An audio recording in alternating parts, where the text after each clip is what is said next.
present something for you. Thank you very much. Thank, Ready? thank you so much. Thank you. Good morning to all of you. It's a pleasant welcoming to Dr. Akbar, Assistant Prof from Department of Chemical Engineering, Firdaus University of Mashhadan, from Iran. Today, he will be presenting a lecture about brief introduction to supersonic separators for water and hydrocarbon dew point correction of natural gases. Thank you for this presenting, Doctor, and you can start now. Thank you very much. I apologize because my English is rusty and it is a few years that I have not heard in English, but I will do my best. Good morning, everybody. This is a lecture about a brief introduction to supersonic separators for water and hydrocarbon dew point correction of natural gases. As you can see here, we have several issues to discuss here. What is the natural gas? Why dew point corrections, conventional dew point corrections, and most of our discussion would be about the super separator history, how does it work, pros and cons. Also, an interesting comparison between supersonic separators and Joule-Thomson valves or Joule-Thomson processes and turbo expander. Do you have my voice? Is it Yeah, okay it's in my okay. voice or? No, everything is Thank you okay. very much. Yeah, thank you. Thank you. I will continue. Thank you. Yeah. Okay, first of all, what is natural gas? Because I thought that maybe some of my audience have not the background of natural gas engineering or petroleum engineering. Therefore, I started from the scratch. Okay, as you can see here, natural gas is usually a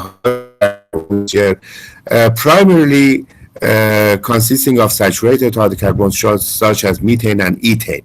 But heavier hydrocarbons, it also consists hydrocarbons such as propane, butane, pentane, and hexane. Okay, or maybe even more heavier hydrocarbons, C7 plus. Okay. But the majority of the natural gas consists of primarily methane. For example, 80% methane, 5 or 10% a few percent propane and other heavier materials. The heavier material contains when they come to the surface. They travel from the reservoir, the gas reservoir or oil reservoir to the surface, and at the surface the temperature would be much lower. The pressure would be much lower because the skin friction or the foam friction traveling from the reservoir to the surface, and also the temperature is much lower because of the heat transfer to the surrounding, as most of the temperature drop is due adiabatic expansion or Joule-Thomson effect. Okay? For example, if the pressure of the reservoir is 5,000 psia and the well is about 3,000 meter or 3 kilometer, then the pressure at the top of the well or the surface would be something about 1,500 psia or psig. Okay, therefore, a large pressure drop and a large temperature drop occurs from the reservoir to the surface. As I indicated here, the pressure and temperature are much lower at the surface compared to the reservoir content. This is a very informative graph. As you can see here, for natural gases, we have two types of natural gases. The Type 1 is the hydrocarbon mixture is in the gaseous form in the reservoir. We call it natural gas. But we have also the associated gas, which is not in the form in the reservoir, but it becomes gaseous and can be separated from the petroleum at surface condition. When we are dealing with natural gas, which is in the gaseous form in the reservoir condition, as we depend on the temperature and pressure of the reservoir, the water content can be estimated. Water content uh, is by assuming that the gas phase in the reservoir condition is saturated with water vapor. For example, if the temperature of the reservoir is 300 Fahrenheit, something about 150 or a bit larger centigrade, okay, and the pressure is reservoir pressure 10,000 psi. We can simply calculate the water content, which is the amount of water liter of total gas. Therefore, you know that from this graph that natural gas, when delivers from a reservoir, natural gas reservoir, it contains lots of money, lots of water, okay? And therefore, in some process, water should be separated and the dew point of the water dew point should be corrected, okay? This is why we should correct the water dew point. And also, natural gas contains lots of heavy hydrocarbons, and these hydrocarbons are very valuable. Therefore, you should collect heavier hydrocarbon from natural gas and also correct its hydrocarbon dew point. Okay. Natural gas can be used in a variety of applications. For example, it can be used to generate electricity or heat for residential or industrial processes. These are two main applications. But these applications, the natural gas, mostly methane, can be used as a valuable source or raw material to produce various petrochemicals, plastics, hydrogen paints, and a wide variety of other chemical products. When we say natural gas, we mean either these two types, one of these two types of gases, which are collected from the underground. Okay, sometimes natural gas is also collected from landfills, okay, but its amount is negligible, okay. Most of the natural gas is collected from underground reservoirs, and can be, as I said earlier, it can be in the gaseous form in the reservoir condition, which is called the natural gas, and also it can be in the liquid form in the reservoir condition, and extracted from the oil at the surface condition, which is called the associated gas. Associated gas is usually much heavier and much more valuable from the natural gas. Okay, in my country, in Iran, we have lots of natural gas. As you can see later, Iran, the second country with largest natural gas reservoirs. Also, in your country, in Iraq, you have lots of natural gases, but most of your natural gases are associated gases, okay, and they are more valuable than conventional natural gas. Unfortunately, as I can hear, most of the Iraqis associated gases which are collected or separated from the petroleum are flared, and they can be used in a better manner, okay. One of my MSc students, actually two of my MSc students are Iraqi, and they are working on it, how to change, how to prevent flaring the associated gases. I hope that we can come to a conclusion and would be fruitful for real applications. In contrast to natural gases, we have also synthetic gases. They are collected. They are collected from they are, for example, biogases or coal-based gases. They are not in the gaseous form as naturally, but after some bioreactions or heating the coals, these synthetic gases or artificial gases can be produced. Their amount is extremely low in our country, both in Iran and in Iraq, okay? Because we have lots of natural gases, but in the European countries, they usually, or China, usually use synthetic gases. Okay, as you can see here, this diagram shows you various world's largest natural gas reserves.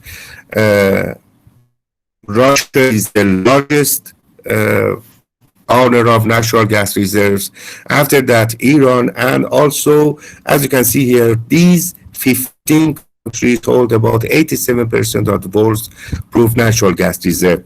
This data is about as I recall, it's about 10 years ago. There's no major difference between 10 years ago and now about the natural gas reserve. Therefore, it can also apply in 2021. As you can see here, in 2019, 2 years ago, the annual consumption rate for the worldwide natural gas is about 4 trillion cubic meter per annum, or 4 trillion cubic meter per year, which is very, very large. From these 4 trillion cubic meter per year, about 300 billion cubic meter per annum is produced in Iran, okay, which is 10% of the overall, a little less than 10%, about 8% of the overall gas produced in the world is produced in Iran. And I'm sure that lots of natural gases are produced in your country, in Iraq. Okay. Now we are familiar with the concept of natural gas, its importance, and also its application. Why water and hydrocarbon dew point corrections are necessary? As you can see here, during natural gas processing, gathering, and transportation, dew point and hydrocarbon dew point are very important.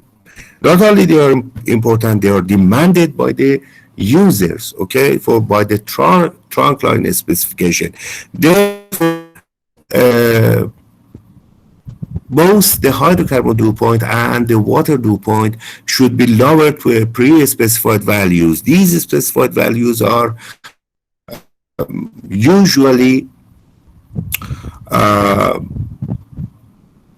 they are specified in the contracts between the producers and the consumers, okay?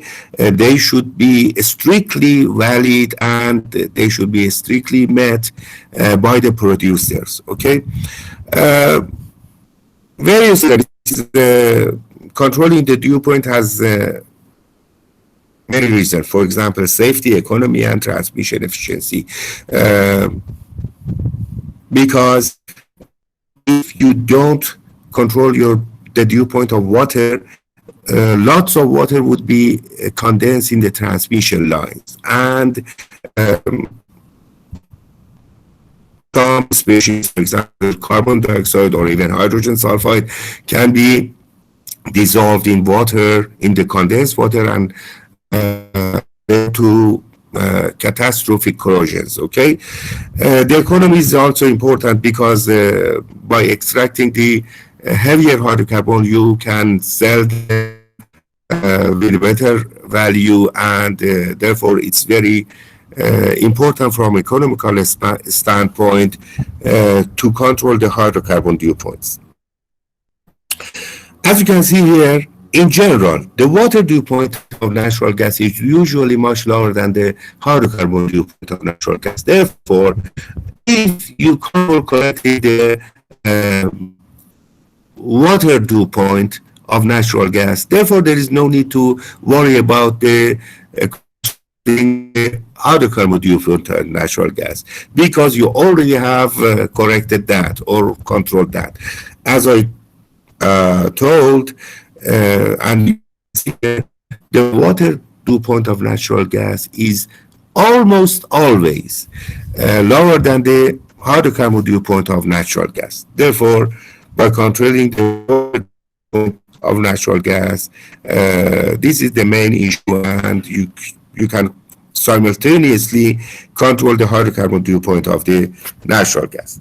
In practice, the water of natural gas after drying should be lowered or should be reduced to 4 to 7 pounds per million standard cubic feet of natural gas. As you may know, the million standard cubic feet is not a unit of volume, but it's a molar unit. Okay, therefore consider it as a molar unit. 7 pound water per million standard cubic feet of natural gas is about 85 to 150 parts per million volume basis. This is the specification for trunk lines, for long distance trunk lines. Therefore, any natural gas which are in to long distance trunk lines, its water content should be lower than 4 to 7 pound water. Usually 7 water can suffice. Okay? It is sufficient. The water content should be less than 7 pound water per million standard cubic feet of natural gas. These are the elementary values. As you can see here, all of us are familiar with this diagram. Okay, as you can see, this is for water. Pressure of water is the vertical axis, and the temperature is the horizontal axis. Okay, at any temperature, okay, you can fix the temperature, and the vapor pressure is with the corresponding temperature would be fixed. Okay, this is for single component water vapor. You have it in, for example, in thermodynamics, or if you're a chemical engineer, you have sufficiently learned it in material and energy balance course. Okay. But for hydrocarbon viewpoints, this is not so simple, because you have a mix of various hydrocarbon, and the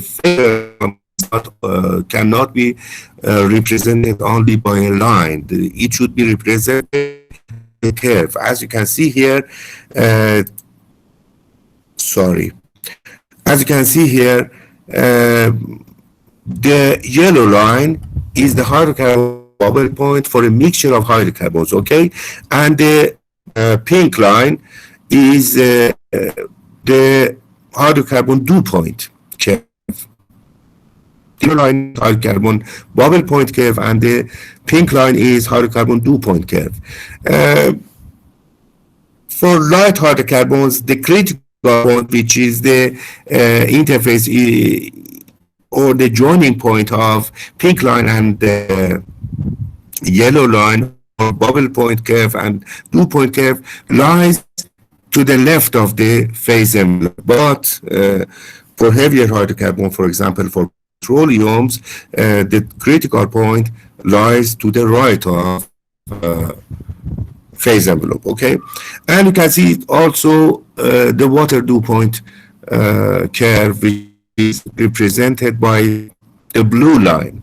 As you can see here, if you sufficiently control the water dew point, you actually simultaneously control the hydrocarbon dew point effectively. But how we can control the, for example, water dew point?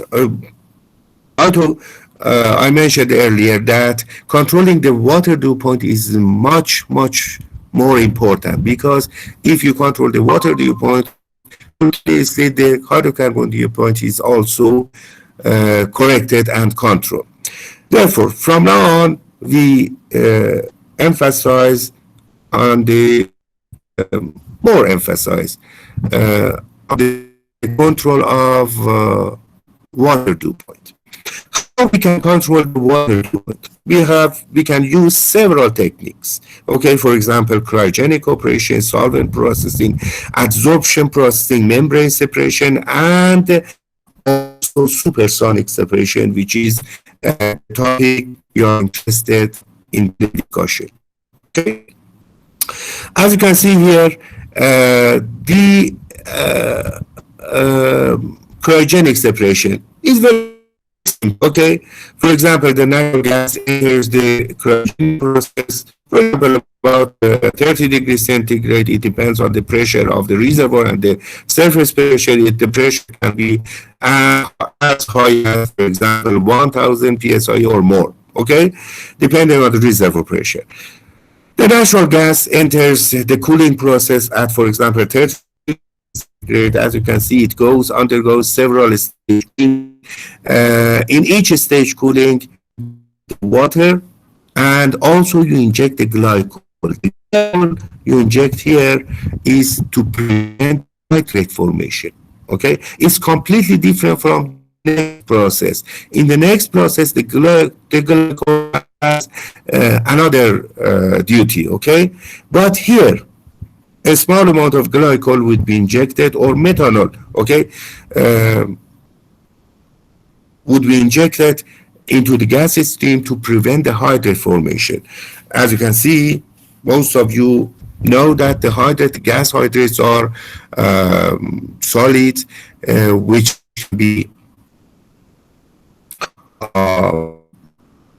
can be developed or can be produced in much higher temperatures than the freezing point of water. For example, all know that the freezing of water 0 degrees centigrade, okay?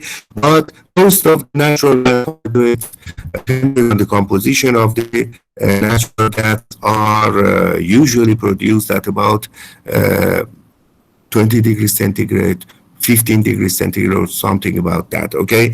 Therefore, it is very dangerous to create or natural gas can lead to a blockage of the whole stream of the entire stream, okay, and the gas stream cannot be produced. Okay, therefore here, after each stage of cooling, glycol is injected and the condensed water is separated from the natural gas stream. For example, as you can see here, the temperature drops to minus 20 degrees centigrade, and after that we use economizer, okay, because we don't need this low temperature gas for injection into trunk line or pipeline. Therefore, we use economizer to collect cooling duty from this cold gas stream, and the natural gas goes outside the cooling facility at about 25 degrees centigrade. It enters about 30 degrees centigrade. It is cooled down to minus 20 degrees centigrade in several stages, and after that, it is heated up back to about 25 degrees centigrade, and then it is ready to be injected to the pipeline, because the water content and the hydrocarbon content, here the condensate and the water are both separated by cooling the natural gas, entering natural gas in several stages. Okay, this is the first one. But another process, conventional process, which uses the glycol, but not for hydrogen prevention, but it uses the glycol for hygroscopic material. Hygroscopy that it is in love with water vapor. It very likes the water vapor and absorbs the water vapor into it, and or absorb liquids, it absorbs the water, and can reduce the water content of natural gas by just contacting the solvent with the natural gas. As you can see here on the left side, the tower, okay, the wet gas or the natural gas saturated with vapor enters from the bottom of the tower, and the glycol can be ethylene glycol or diethylene glycol or triethylene glycol. Ethylene glycol is very good, but its loss is usually very large. Okay, most of the ethylene glycol is vaporized because it's very light, it's vaporized and goes out of the tower, the natural gas stream. To prevent glycol loss, we usually use diethylene glycol or DEG.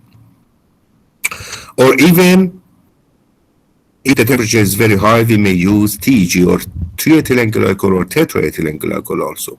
All of the glycols are very excellent hygroscopic materials. Okay, they can absorb water vapor from the natural gas stream and draw it efficiently and sufficiently. Okay, in the left corner of the picture or diagram, the wet gas enters into the tower and the glycol enters from the bulb. Okay, after contacting, most of the water vapor is absorbed into glycol. The glycol is then collected and goes to the regeneration section. It is heated up in several stages, and it is a little complicated. We won't go in detail. If you want me in your question, and return here and discuss or explain all the stages of this process. But our emphasis in today's lecture is supersonic temperature. Therefore, we are not going into detail of these processes. As you can see from the top of the tower at the left corner, the dry gas or dehydrated gas or dehumidified gas is collected and goes, after some heat exchanger, goes to be injected into the trunk line. If there would be any question, I can explain it after the presentation. Another versatile or universal process for the dew point of water in natural gases is absorption. It is mostly used in two forms: TSA, temperature swing absorption, or PSA, pressure swing absorption. In my country, about 90% of the natural gas production or natural gas dehumidification, 90%, is done by the absorption process and mostly by TSA process. And here, the wet inlet gas comes into the dehumidification or dewatering process. Okay, it goes to the drying section. After that, part of it, about 10% of it, is extracted and goes to cooling and heating processes. Both food adapting processes or regeneration. The absorption process takes place at high temperature and at high pressure and low temperature, but the process would be at high temperature and low pressure, okay, or either both of them or one of them. For example, in TSA, the pressure is actually constant for all of these processes, for all of dry cooling and refrigeration. But for PSA process, the temperature is actually constant and the pressure changes in various stages. For example, in TSA process, pressure and temperature at the drying stage is about 1000 psi and about 50 degrees or 40 degrees centigrade. The regeneration temperature, the pressure is constant, but the regeneration temperature can be as high as 300 degrees centigrade, okay? But after the regeneration and heating, the temperature will be cooled down to the 50 or 40 degrees centigrade to be ready for drying. This is a very demanding and time-consuming process, okay? It requires a half of a football field, okay, to use the absorption process or the absorption process. Both of them are huge. For example, in my country, most of the towers, absorption towers, are, for example, 3 meters in diameter and 12 meters in height, okay? And they use for each stage 2 beds, 2 absorption beds in drying, 1 absorption bed in cooling, and 1 absorption bed in heating. As I mentioned earlier, they require lots of space, okay? But as we will go in super specific, more, okay? Extremely well. We reduce the space required from half of a football field to an ordinary room. For example, 3 by 4 meter room or something like that. Therefore, they are extremely space efficient, and they also don't require any chemical material. For example, in solvent you need lots of ethylene glycol, which is not cheap, okay? And also, some of these glycols will spill and go and leak to environment and can be very pollutant, okay? The same goes also for absorption process. You use, for example, silica gel as your absorption, as your adsorbent. Therefore, you need lots of silica gel or zeolite or other adsorbents to perform the dehumidification process. They are not cheap. They are very expensive, actually. Okay, but in supersonic separator, you require about 10% of the space, and you require no chemicals. Okay, nothing. But it has its own benefits, as it has also its own disadvantages. Okay, nothing is perfect. Okay, another dehumidification process is the membrane process. As you can see here, we can use membranes. The membranes are risky processes because usually the membranes cannot be used as final separation process, okay, because such membranes are very expensive. They're usually used for remote locations, and they also can reduce the water content of the hydrocarbon or natural gas a little. For example, the dew point can be reduced to 0 degrees centigrade instead of -3 degrees centigrade. Therefore, their application is very limited, and they cannot compete with those other 3 previously mentioned processes. Okay, now we are going to start our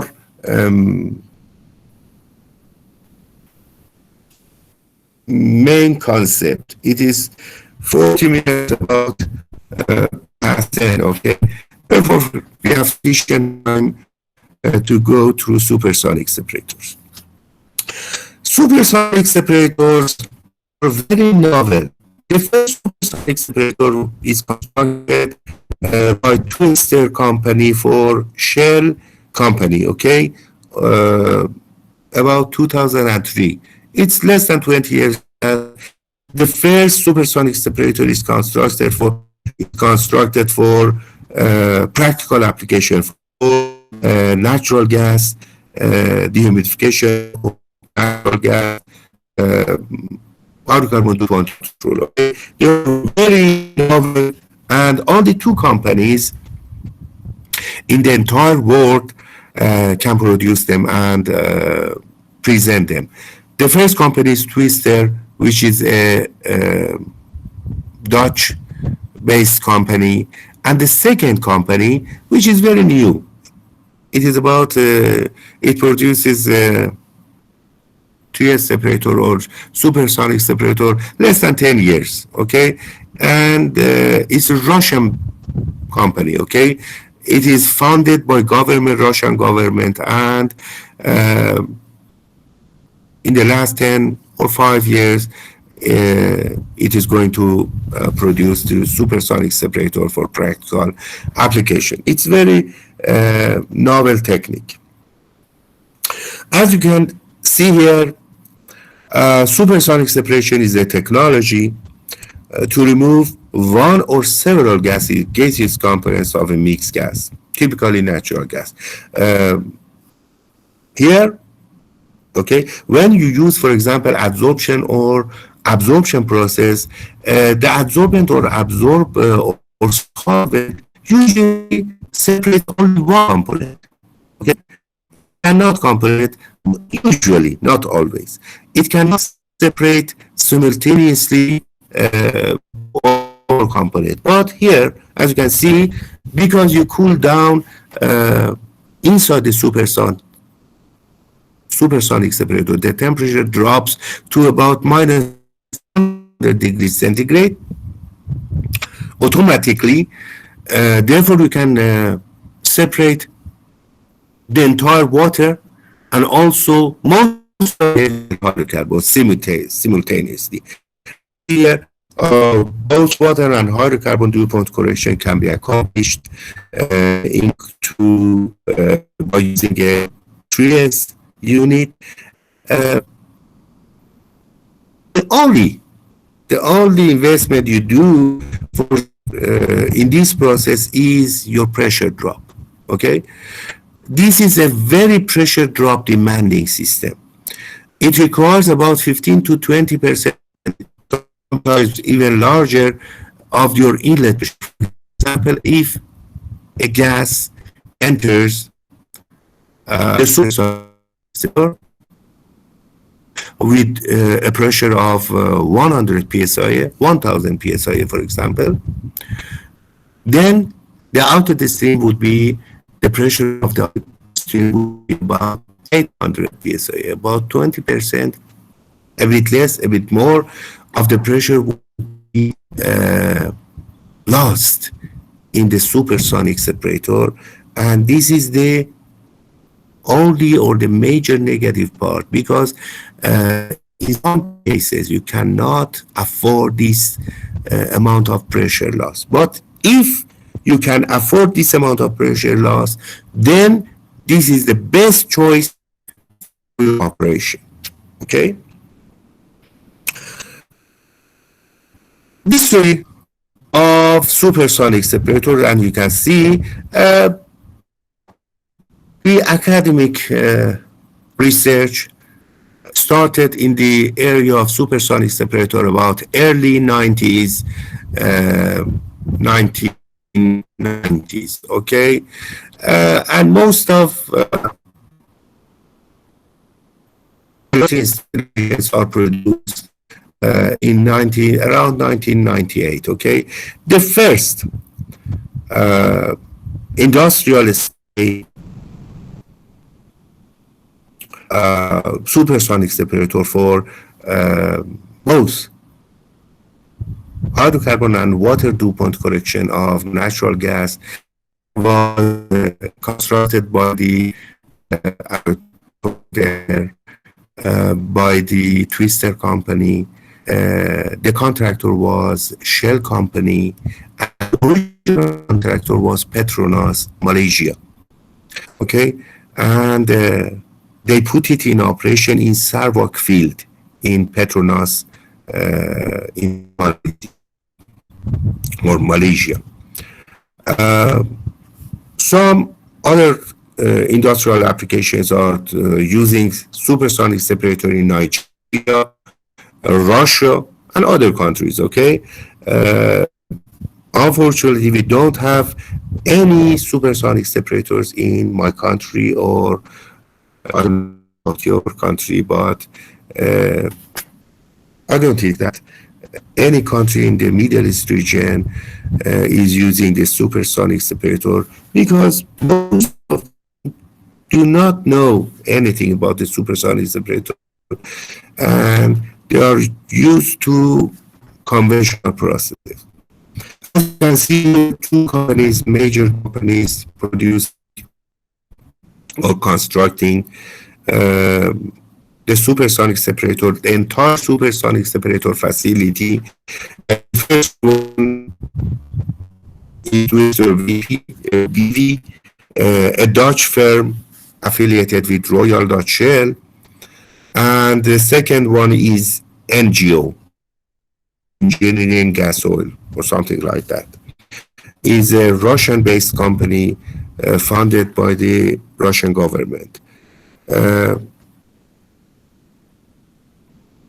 My research team consists of different PhD and postgraduate students. Okay, we started our research in TRIAS area about 2007. From 2007 up to now, up to actually 2020, because we don't have any, we have not published any article after the coronavirus. Okay, it's very difficult to work in this environment. Okay, but between 2007 and 2018, my team published more than 20 research articles in very prestigious journals. Okay, as you can see here, only one of my students, Dr. Rajai, now he's doctor. He was my MSc student and also PhD student, Dr. Rajai Shushtari. As you can see here, he published 7 articles. As you can see, 4 of them, and these are 3 of them in the supersonic area. All of these articles are in various aspects of the supersonic separators. Okay. How does it work? As you can see here, the supersonic separator is very simple, extremely simple. Okay, it's unbelievable. As you can see here, first the gas enters from the left. We can use either of these 2 configurations. Okay, the left side and the right side. I will tell you the difference between the left side and the right side. Both of them are very similar, but they have one thing different each other. Okay. From the discussing the here, the natural gas, the wet natural gas, enters the supersonic separator from the left. It enters with a velocity of about 40 to 50 meter per second. Okay. And it goes over the static vanes. The static vanes produces a swirl, a rotating fluid. Okay, we need this rotating fluid to use the to separate the water droplets from inside the supersonic separator. Note that the entering gas is not two-phase. In all of the other separators, mechanical separators, we should have two-phase liquid and vapor and then separate them from each other in the separator. But here, the entering gas is single phase. It may be saturated with water or may be undersaturated with water. It doesn't matter. But it is single phase. It enters the supersonic separator and then enters the plenum, the so-called plenum chamber, instead of curved veins. Okay? These curved veins induce rotating motion to the natural gas, ongoing natural gas. Then the natural gas enters a conversion, and you can see that the condition is subsonic. Therefore, by decreasing the flow area, the velocity would be increased. The velocity increases until the Mach number is equal 1, or the sonic velocity achieved inside the trout, here in the trout. Okay. After that, we should use a diffuser or a diverging nozzle to further increase the velocity of the natural gas. The velocity of natural gas increases by going through the diffuser, and it is noteworthy to know that the velocity in most practical applications of sound at the throat condition is about 500 meters per second, 300 meters per second, because the temperature is very low and the pressure is relatively high. Okay, therefore, the sonic velocity or the velocity of natural gas at throat condition is about 500 meters per second. But going through the diffuser, the velocity further increased, and it goes, for example, to 800 meters per second or more. This large increase in the chemical of the fluid with energy. Where can it find this energy to increase the velocity or the kinetic energy of the particle? It uses the pressure. Therefore, as going from left to right, from the entrance to exit, the velocity of the natural gas stream increases, for example, from 40 meters per second to 800 meters per second, and in the same at the same time, pressure reduces, for example, from 100 atmosphere to 20 atmosphere. Okay. This large pressure reduction, you know that for natural gas leads to large temperature drop due to Joule-Thomson effect. The temperature, for example, the inlet temperature of the gas would be about 25 degrees centigrade or 30 degrees centigrade. But at the point when the velocity increases to 800 meters per second, the temperature drops to minus 100 degrees centigrade. The entering temperature is, for example, 30 degrees centigrade, 25 degrees centigrade. But at the point with the largest velocity, for example, 800 meters per second, the pressure drops to 20 atmosphere from 100 atmosphere, and the temperature drops from 20 degrees, 25 degrees centigrade to minus 100 degrees centigrade. At this extremely low temperature, all of the heavy hydrocarbons and water content of the natural gas would be condensed. And due to the radial acceleration swirling effect, an immense amount of radial acceleration would be produced. You won't believe that, maybe about 500 times G would be produced at this large velocity, which is sufficient to separate very small deters condense water from the main gas stream. The water, the liquid phase, enters to the side tracks, which are presented with the red arrows. Okay, the liquid goes to the side tracks, and the natural gas and the dry natural gas continues its inside the diffuser. Now I have a very cold and low pressure natural gas with high, extremely large velocity. We don't need that. Okay, we can inject such a cold and low pressure and high velocity gas into our pipeline. Therefore, we should recover the pressure.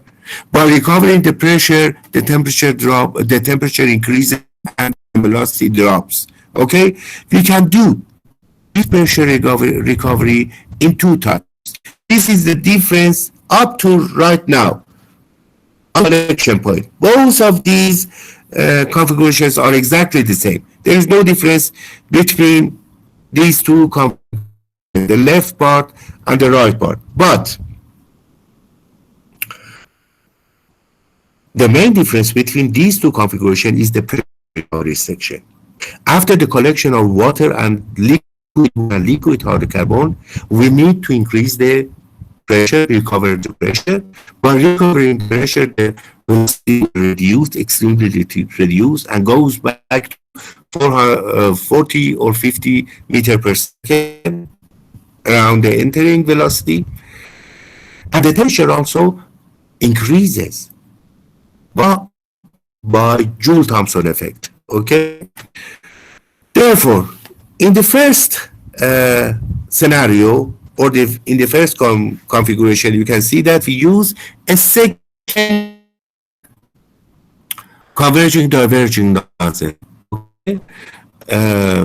Here, the pressure recovery, the pressure would recover, and the temperature would be rising to about ambient temperature or near ambient temperature, and the velocity would drop from, for example, 800 meters per second to 40 meters per second. But as you can find it in our initial articles in about 2008, I think, or 2009, in Journal of Petroleum Science and Technology, you can find, if you find this article, you can see that we investigate both of these configurations and prove that the left side configuration choose two successive converging diverging nozzles. Okay, each of these converging diverging nozzles are usually called Laval nozzle or Lavo nozzle. Okay, therefore the left side configuration uses two successive Lavo nozzles. Okay, it is very efficient. It is isentropic. Most of the pressure is recovered. It's very beautiful. Okay. But its control is a very big problem. Any disturbance can lead to subsonic velocities. Okay, the process would be failed. Okay, but the second configuration, which is mostly used in the present industrial processes, does not require two successive Lavo nozzles. Okay, it uses only one Lavo nozzle, but uses a normal shock to change to pressure recovery. Normal shock is a non-isentropic process. Therefore, it leads to not huge, but appreciable pressure drop. Okay, but it is very controllable. Okay, and it is much more suited for practical applications. Maybe some of you would not know about the normal shock. Maybe all of you know, I don't know. Let us discuss the normal shock phenomena, okay, or normal shock phenomenon. As you can see here, we have a lava nozzle, a converging diverging nozzle, a typical converging diverging nozzle. At the left side, we have the reservoir condition, P0. At the reservoir condition, the pressure is P0, the temperature is T0, and the velocity is 0 because it's reservoir, it's huge, okay? And there is no velocity or the velocity is very small. It can be really assumed to be 0. And in the right side, we have the exit pressure. As you can see here, if the exit pressure for case A, if the exit pressure equals the reservoir pressure, then there is no flow because the pressure at both ends are exactly the same. Therefore, there is no driving force to initiate the flow. But by decreasing the exit pressure and going from a stage from case A to case B, as you can see, a flow is initiated. And by further decreasing the exit pressure from PB to PC or other pressures, the flow, the rate of the flow or the flow rate would be increased. At C condition, as you can see, if the pressure, the exit pressure is an increment or epsilon greater than P of C, then the natural gas velocity or fluid velocity at the throat conditions, you can see is epsilon less than the sonic velocity. And therefore, the velocity, the pressure decreases inside the converging nozzle while the velocity increases inside this converging nozzle. And if the sonic velocity is not established inside the throat, then the velocity, the fluid velocity will be reduced by traveling across the diverging nozzle. But if you have the exit pressure is reduced down to P of C, then at the throat condition, the sonic velocity prevails. The sonic velocity prevails. And therefore, after that point, everything is changed. For supersonic condition, by increasing the flow area, the velocity also increases. As you can see here, from at the throat condition, the sonic velocity establishes, and after that, the velocity increases and the pressure decreases down to P of G or P of F. Okay.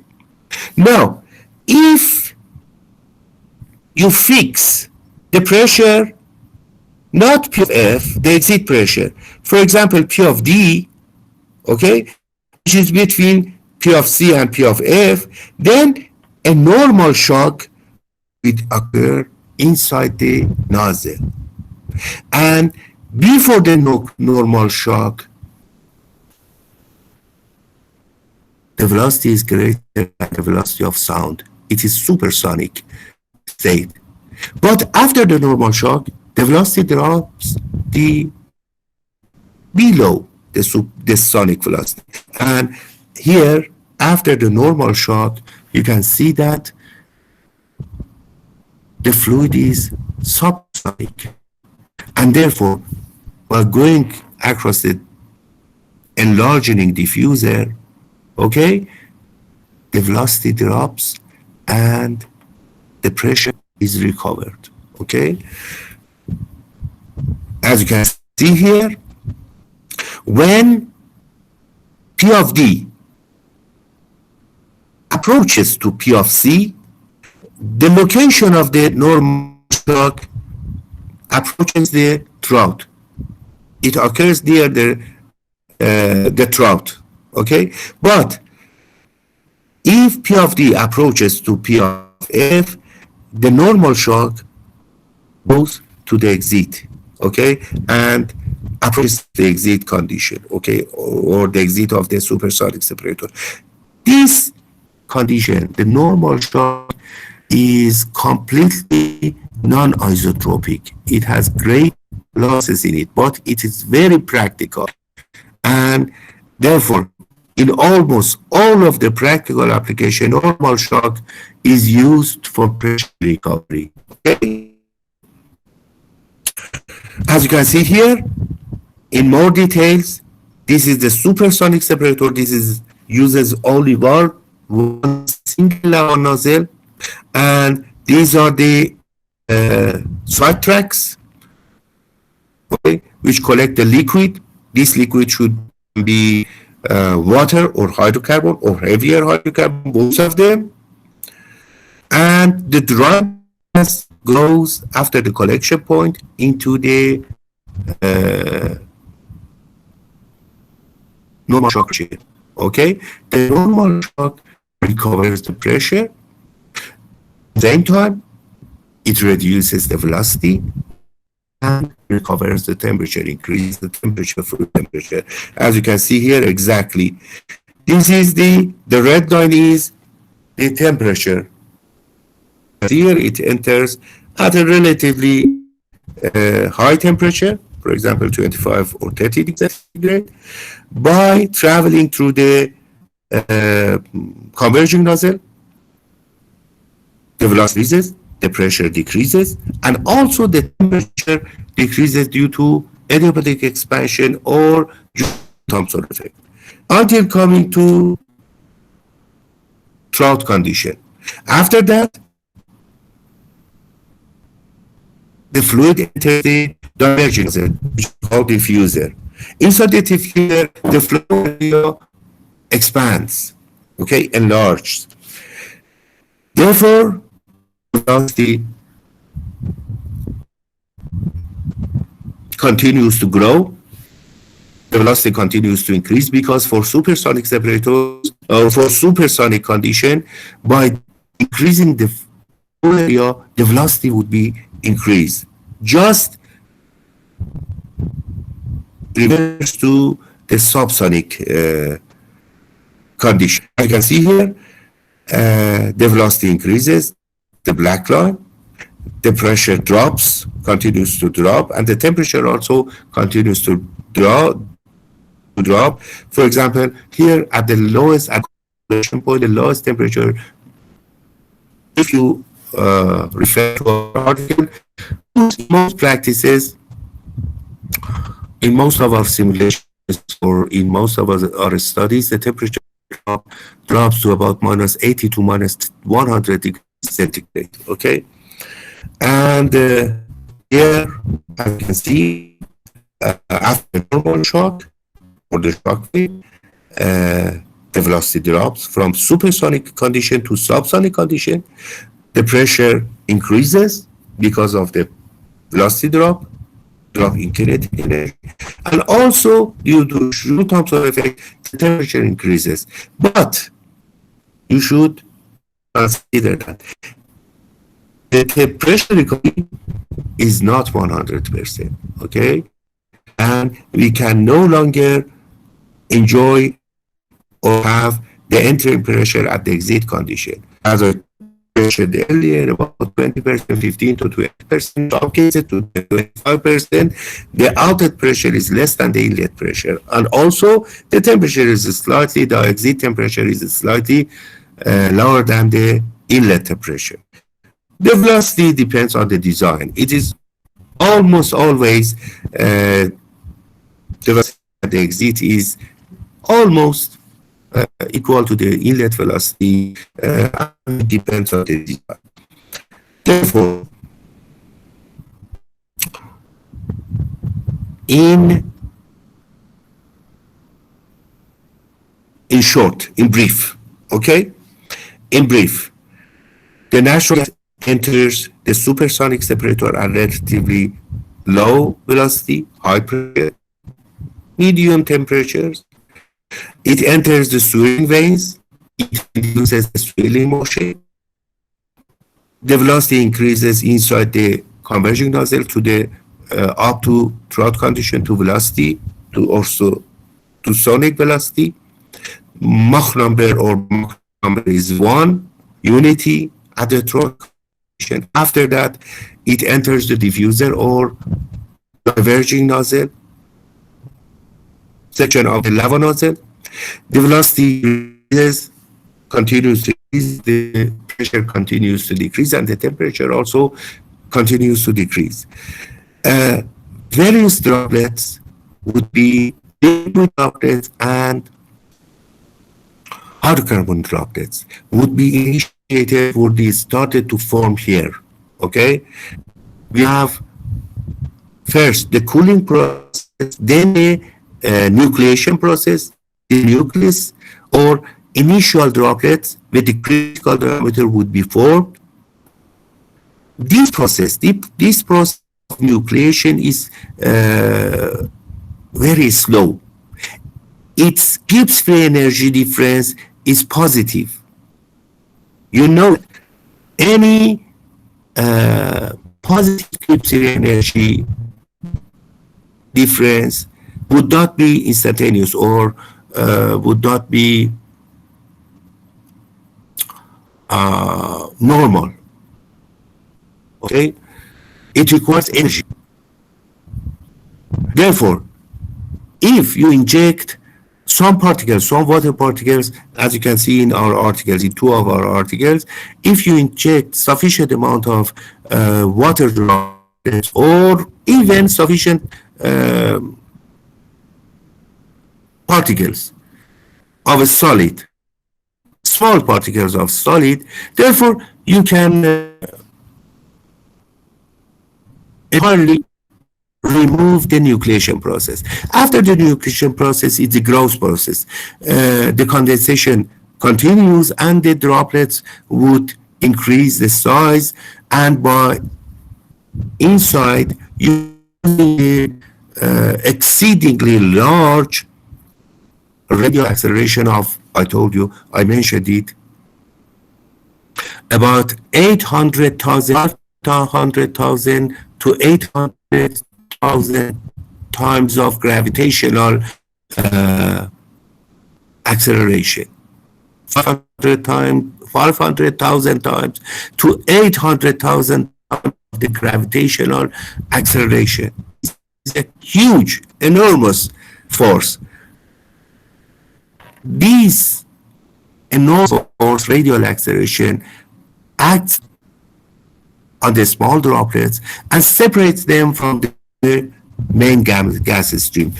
The condensate separated phase or the liquid phase goes through the side tracks as mentioned earlier, and the dry natural gas continues its journey inside the diffuser to the next level or the next stage, which is the normal shock and pressure recovery. This is the entire operation. Now, as you can see here, I mentioned it.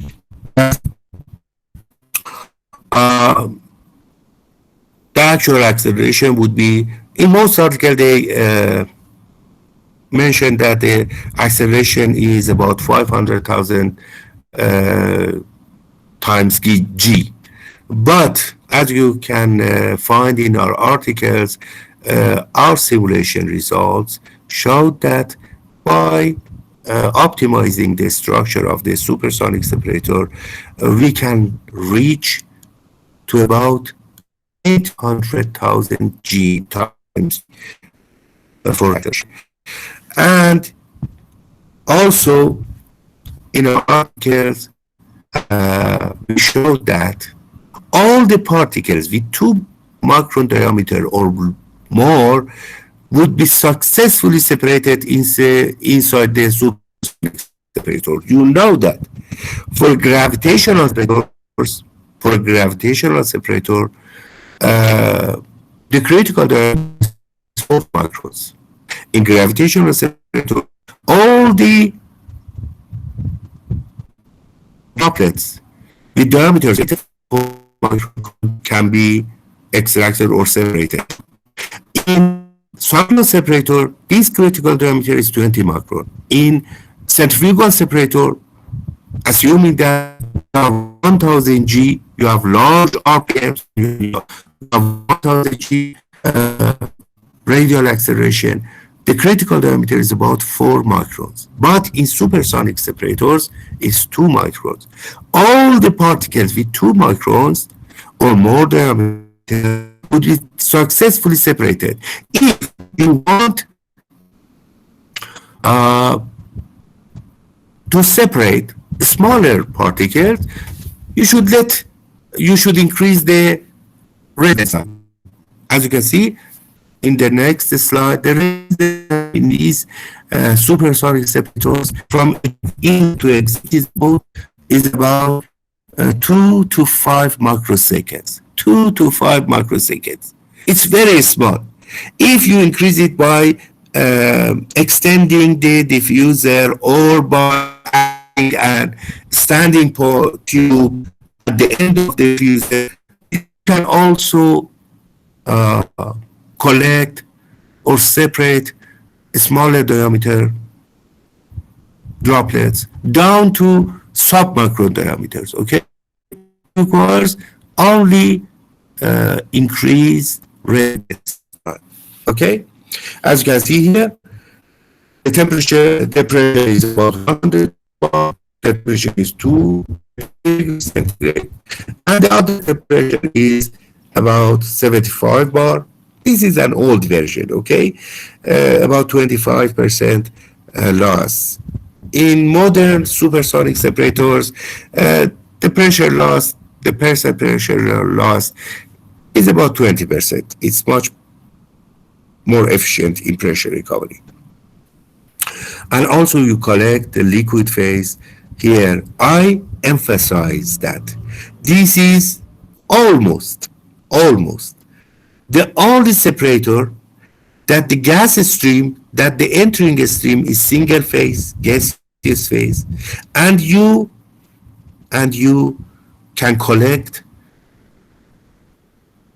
liquid from this single phase entering stream, and then the dry gas goes out, leaving all the water or almost all the water and all of the heavy hydrocarbon. It's a very efficient process. You can see we have a relation problem here. I told you that natural gas hydration formation is very serious in natural gas processing and transportation, okay? But although the temperature is very small, minus 100 degrees centigrade, there is no hydrate formation because the hydrate requires residence time. It requires time to form. The residence time inside the separator is 5 milliseconds. It is very short. Therefore, there is no sufficient time to create the hydrate inside the supersonic. Provisions should be made at the outlet, as you can see here. In the outlet, all of the, for example, here, 6 supersonic separators are operating in parallel, and all the existing streams comes inside the collector or liquid degassing vessel. Okay, here the temperature may be low, and here maybe the temperature and pressure are suitable for formation. Therefore, you should inject glycol inside this separator to prevent hydrate or natural gas hydrate formation. And this is our process for see here, uh, first of all, the natural gas comes into inside a cooler. A separator separates the liquid stream from the gas stream. The gas stream goes after some going through some filters, goes inside the supersonic separator. The natural gas, the dry gas, goes to export line. Okay, while a little amount of condensate may be added to the natural gas because this is very lean natural gas. Okay, and maybe the consumer wants some heavy hydrocarbon inside it because the existence of heavy hydrocarbon in natural gas improves its heating value. Okay, therefore maybe some of the collected condensate is recombined to the natural gas for improving its heating value, and the liquid comes into liquid gas separator. The gas separated in here goes back and injected into the export line, and the liquid comes to condensate or water collection or disposal section. This is the entire supersonic separator. It requires several inlet and outlet separators to make sure that it works efficiently. Now, the last item, let me see. Okay, I have about 7 minutes. It's sufficient. An interesting comparison, okay? Here you can see we provide you with 3 examples, okay? 3 different separate examples. The first example, as you can see, this is the inlet pressure of the gas stream. All of them have the same points, A, B, C, D, or no, A, D, F, E, as you can see here, okay? We have 3 different processes. We want to separate the liquid from these 3 processes. The first process is Joule-Thomson separator in the upper left corner. The second process is turbo expander separator. It's practically same, but instead of using the Joule-Thomson valve or throttling valve, use the turbo expander. Essentially, it's the same with the Joule-Thomson separator, okay? And the third is 3S unit, okay? As you can see here, you can see better in the enlarged section. In the Joule-Thomson section, which is the dashed line, you go from the end A to D in an isobaric process, okay? Pressure is constant inside the heat exchanger. After that, you go to throttling valve, okay, from D to F. Pressure and pressure reduced due to Joule-Thomson, and then you go from F to E, okay? No condensation occurs for either of these for Joule-Thomson coefficient. No liquid collection. Maybe some water collection, liquid water can be collected, but no hydrocarbon liquid is collected here, okay? The same goes for turbo expander, but the difference between turbo expander, since you collect work from the turbo expander, you can use this work in this compressor, okay? As you can see here, at the end, at point A, at point B for point E, between E prime and E, you can see a compressor. This compressor uses the work used by the turbo expander. Therefore, you can, instead of going to F, you can go to F prime by using the turbo expander instead of Joule-Thomson throttling valve. And therefore, it's more efficient. Okay, but in neither of them you produce any hydrocarbon liquid. But in supersonic separator, as you can see in purple line or pink line, as you can see, you go straight from A to B. Inside, the temperature drops extremely low, and you enter the phase envelope, and at that point, you have two phase, liquid and gas phase, and you can collect the liquid phase, and then after that, by pressure recovery, you go to C. Okay? Therefore, for all of these conditions, all of these processes, the entry point and the exit point temperature are very pressure, okay, are the same. The entering temperature and the entering condition, the exit pressure are exactly the same.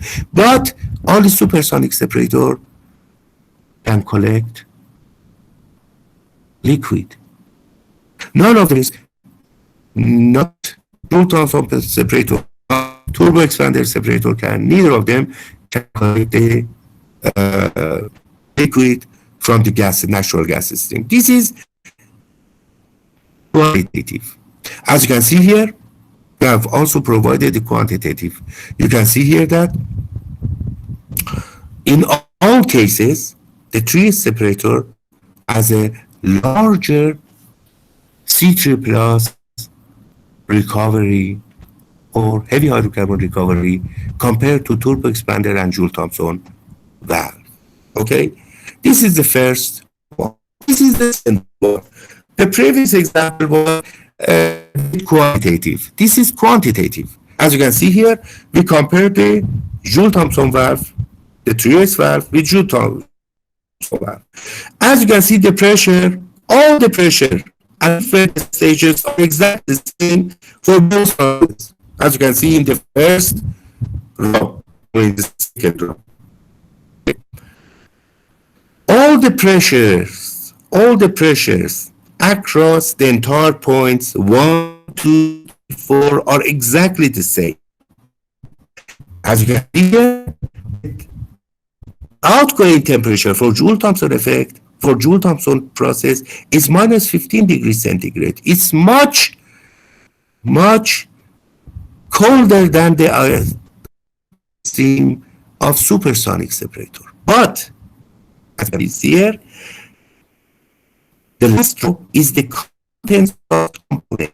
As you can see here, more C3 plus component remained in the Joule-Thomson exit stream. Please note, more heavy hydrocarbon C3 plus component remain in the exit stream. The temperature is low, but it contains larger amount of C3 plus recovery, C3 plus components. The recovery of C3, the objective was to recover the C3 plus heavy hydrocarbon from this gas stream. It contains larger C3 plus here. Therefore, smaller recovery is achieved in Joule-Thomson valve. But as you can see in supersonic separator, the temperature is not as low as the temperature, as the exit temperature of the Joule-Thomson valve. But you remember that inside the supersonic separator, the temperature drops to minus 50, minus 70, or even minus 1 degrees centigrade. Therefore, as you can see here, most of the heavy hydrocarbons, C3 plus hydrocarbons are recovered, and only 1.15 mass percent remain in the system. I hope that you fully understand and appreciate this example. Okay? If there is any question, a few minutes from now, I will be ready to answer your questions. And the last, from a 2016 research article, that in all cases, there is a comparison between two types of natural gases: natural gas, normal natural gas, and rich natural gas. By lean natural gas means that it contains less heavy hydrocarbons. But rich natural gas, it contains higher amounts of heavier hydrocarbons. Okay, as you can see in all of the cases, okay, in all of the three cases, the supersonic separator performs much better than the Joule-Thomson valve in LPG recovery and also NGL recovery. Okay, therefore, in all cases, as you can see, the supersonic separator outperforms both Joule-Thomson process, which is extensively used in natural gas processing industry, and or more efficient version, turbo expander. In all cases, the separators outperform these two conventional processes. And now, the last but not the least. We have collected here the pros, advantages, and cons, disadvantages of using supersonic separators. As you can see, during the last 17 years, Twister installed several supersonic separators. And this company claims that more than 99% of the time, the super separators were in operation. Virtually, they require no maintenance. They don't require any dehydration, any solvent, any chemical. And they don't have any emission, any leakage to the atmosphere. They are compact, closed, they are very space efficient, require very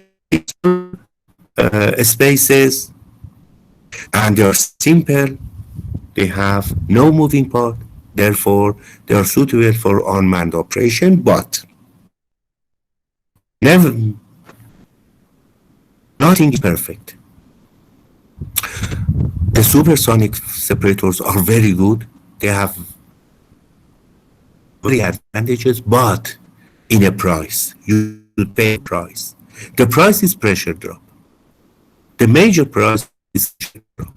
I mentioned earlier, if you can't afford 20% pressure drop, okay, in my country, in some cases, we can't afford that amount of pressure drop. Therefore, supersonic is not suitable for your application. But in cases, you easily can afford this amount of pressure drop. For example, in my country, most of the gas going to utility section can be, the pressure can be dropped from 100 atmosphere to less than 25 atmosphere. Therefore, the supersonic separator is ideal for this. And also, since only two companies are producing or building this type of separator, limited commercial tests are provided, and also performances heavily rely on these two companies, okay? Also many researchers, okay, have been done by our team, by Chinese scientists, by many other scientists, okay? But most of the industrial applications, the performance tests heavily rely on the proprietary information, rely on the information provided by the Twister or ENGO. And finally, conclusion.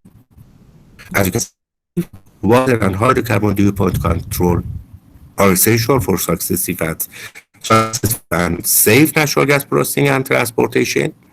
Conventional processes, I briefly overviewed them, are very space demanding and they require lots of chemicals or power. For example, cooling process requires lots of uh, compression power. But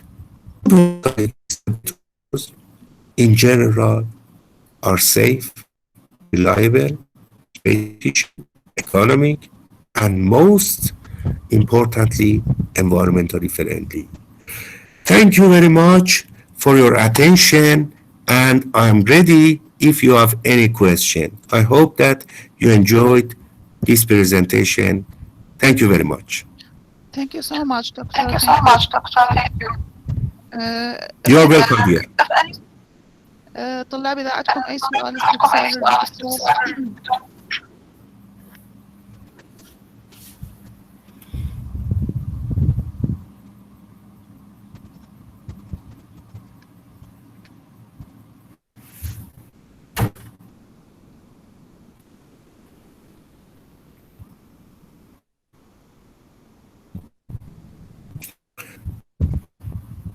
Assume that there is no question.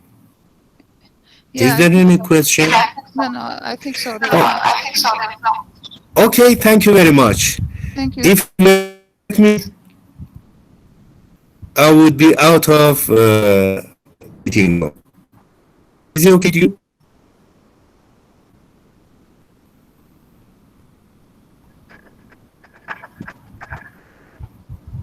Thank you, Dr. Thank you, Samad. Dr. Salman.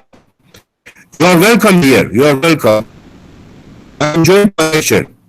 Thank you Thank you. for giving me this opportunity.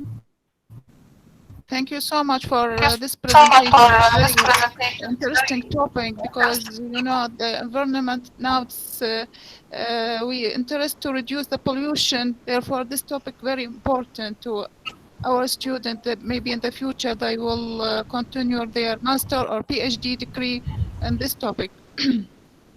Thank you very much. I hope so. I hope so. Thank you. Bye bye, everybody.